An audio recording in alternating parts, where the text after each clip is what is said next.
सभी सम्मानित हमारे इलेक्ट्रॉनिक प्रिंट मीडिया के पत्रकार साथियों, आज हमारे साथ उपस्थित है हमारे जिला कांग्रेस कमेटी के ग्रामीण के अध्यक्ष आदरणीय राजेंद्र शर्मा जी, शहर के अध्यक्ष आदरणीय खंडेलवाल जी, महापौर नगर निगम रीवा आदरणीय बाबा मिश्रा जी, लोकसभा के पूर्व प्रत्याशी भाई सिद्धार्थ तिवारी जी, हमारी महिला कांग्रेस की वर्किंग प्रेसिडेंट आदरणीय कविता पांडे जी,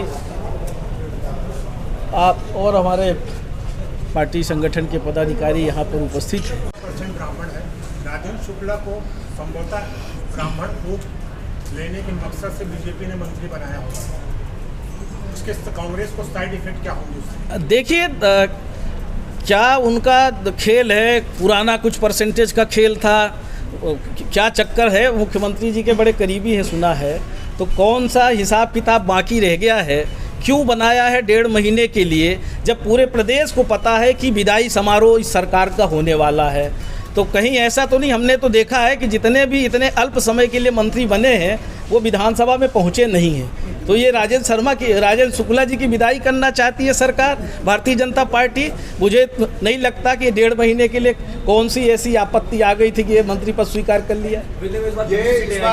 कांग्रेस की कितनी सीटें आएंगी? बिंद की हम ज़्यादा से ज़्यादा सीटें जीतेंगे और हमारी बिंद में 30 सीटें हैं, 30 में आप मान के चलिए कि हम 25 सीटें जीत रहे हैं। ये मंत्रिमंडल का विस्तार झंडे के नीचे रहा है। पहली बात तो कोई गुटबाजी नहीं है, हम आपस में प्रतिस्पर्धा करते हैं और हर पार्टी में है, प्रतिस्पर्धा करना भी चाहिए, पर प्रतिस्पर्धा उपरांत जब कभी कोई पार्टी का इलेक्शन होता है, जब हमें एक होने की आवश्यकता होती है, कहीं पार्टी का कोई प्रोग्राम होता है, हम एक साथ नज़र आते हैं और अभी भी हम सारे लोग एक हैं। हमारी लड़ाई सिर्फ और सिर्फ भारतीय जनता पार्टी की प्रदेश और केंद्र सरकार से है। हम लोग मध्य प्रदेश से भी विदाई करेंगे और भारत देश से भी भारतीय जनता पार्टी की सरकार को विदाई करेंगे। महंगाई, बेरोजगारी, भ्रष्टाचार, पूरी तरह से अर्थव्यवस्था चौपट करने का जो काम मध्य प्रदेश की सरकार ने, भारत देश की सरकार ने किया है, उसका जवाब प्रदेश और देश की जनता देगी। कांग्रेस पार्टी का कार्यकर्ता घर घर जाके सेक्टर, मंडलम, बूथ स्तर पे लगातार कार्यक्रम चल रहे हैं और परिवर्तन की बयार चल रही है। परिवर्तन होगा, देश और प्रदेश में कांग्रेस की सरकार बनेगी। एडवर्टाइजमेंट माध्यम के माध्यम से पूरा एडवर्टाइजमेंट जो चल रहा है उसमें भारतीय जनता पार्टी का मोनो लगाकर सरकारी धन का दुरुपयोग किया जा रहा है, चाहे वो इलेक्ट्रॉनिक मीडिया में हो, चाहे प्रिंट मीडिया में हो।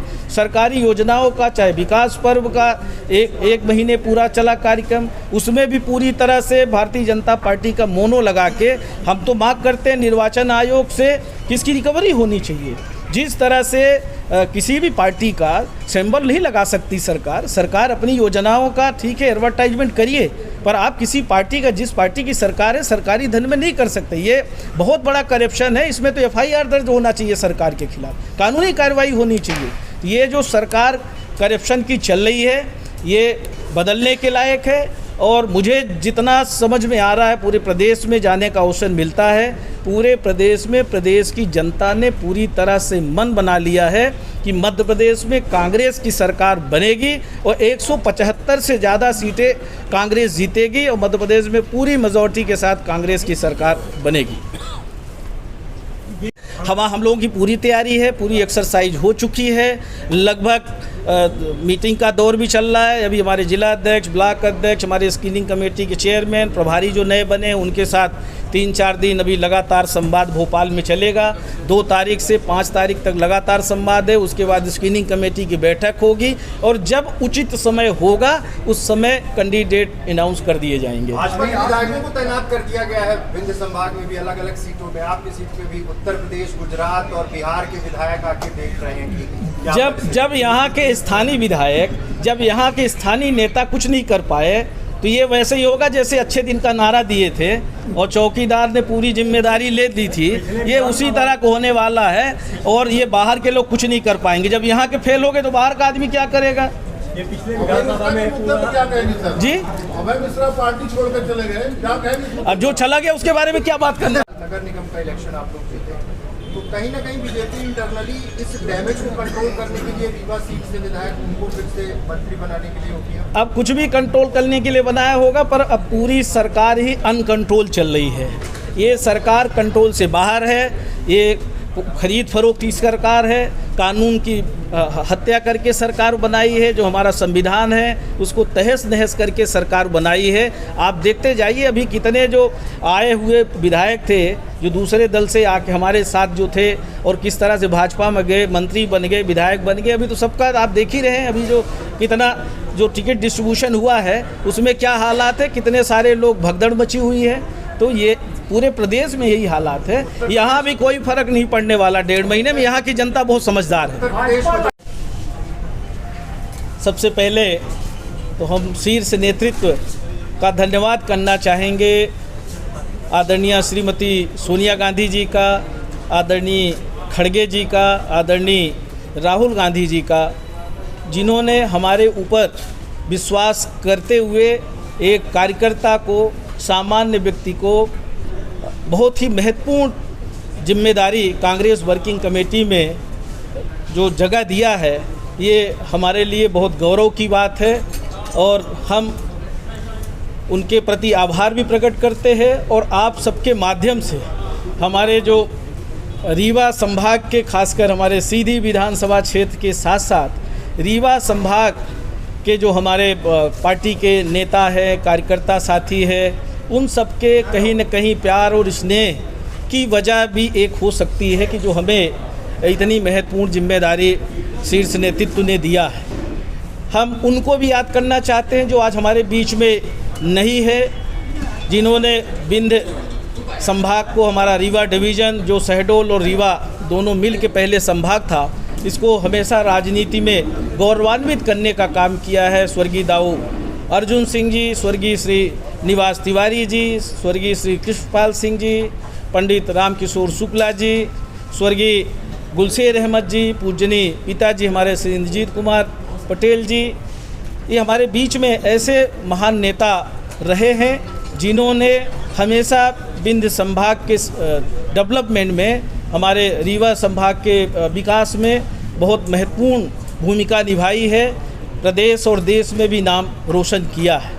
हम उनके चरणों में भी सत नमन करते हैं कि उनका कहीं न कहीं मार्गदर्शन, उनका आशीर्वाद हमारे साथ हमेशा रहा, जिसकी वजह से आज जो हमारे नेताओं ने इतनी महत्वपूर्ण जिम्मेदारी दी है, वो कहीं न कहीं उनका आशीर्वाद भी रहा है। बड़ी चुनौतियां हैं। चुनौती आप देख रहे हैं कि मध्य प्रदेश में 18 वर्षों से ज़्यादा समय हो गया भारतीय जनता पार्टी की सरकार है। और 18 वर्षों में भारतीय जनता पार्टी की सरकार ने किस तरह पूरे मध्य प्रदेश को करप्शन राज्य बना दिया है। 50% से ज़्यादा सभी विभागों में, जहां भी आप नीचे से लेकर ऊपर तक नज़र दौड़ाइए, बिना परसेंटेज के, बिना घूस के कोई काम नहीं होता है। ये हमारे प्रदेश को कहीं न कहीं पीछे ले जाने में बहुत बड़ा योगदान रहा है।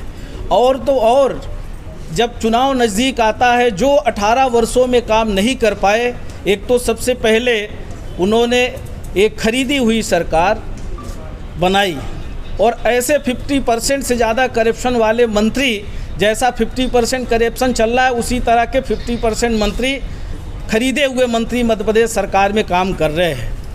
और आज तो और अजूबा हो गया साहब, जब चला चली की बेला है, मध्य प्रदेश की सरकार जाने वाली है, नई सरकार बनने वाली है, 15-1.5 महीने भी कार्यकाल नहीं बचा है, जिस तरह से लाडली बहना के नाम पे पूरे प्रदेश की महिलाओं को ठगने का काम, एक राजनीतिक, एक चुनाव में फ़ायदा लेने के लिए जिस तरह से शगुफा कह लीजिए या सारे जो हमारे दूसरे विभागों का जो पैसा है उसको रोक करके सिर्फ एक डिपार्टमेंट में, एक जगह लाडली बहना में सारी राशि देने का काम कर रहे हैं, बाकी सारे विकास के काम रुक गए।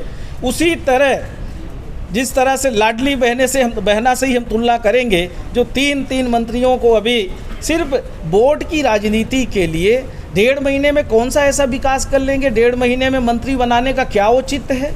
ये तो वही है कि हम किस तरह से जाति के नाम पे, धर्म के नाम पे किस तरह से हम सरकार बना लें, किस तरह से, अगर इतने योग्य थे तो उनकी योग्यता का परख 3 साल से आपकी सरकार है, चौथी बार जो सरकार बनी है, अब तो 3 साल होने वाले। 3 साल में आपने क्यों उनकी अगर इतने योग्य थे तो आपने उनको पहले क्यों नहीं बनाया? तो ये कहीं ना कहीं ये साबित होता है कि ये करप्शन का एक और नज़ीर पेश किया है, ये और एक षड्यंत्र जनता के बीच में लेके आ रहे हैं। ये हम सबको सावधान रहने की आवश्यकता है कि हमने फला वर्ग को बना दिया। अरे पहले भी तो बनाया था, तो पहले जब बनाया था तो पहले का भ्रष्टाचार तो अभी यहाँ पे लोग देख ही रहे हैं। नगर निगम चुनाव हुआ यहीं पे, और नगर निगम चुनाव में कांग्रेस जीती। कांग्रेस क्यों जीती? यही सब तो बातें थी। तो सिर्फ चुनाव जीतने के लिए इस तरह का जो निर्णय मध्य प्रदेश सरकार कर रही है, ये घोर निंदनीय है।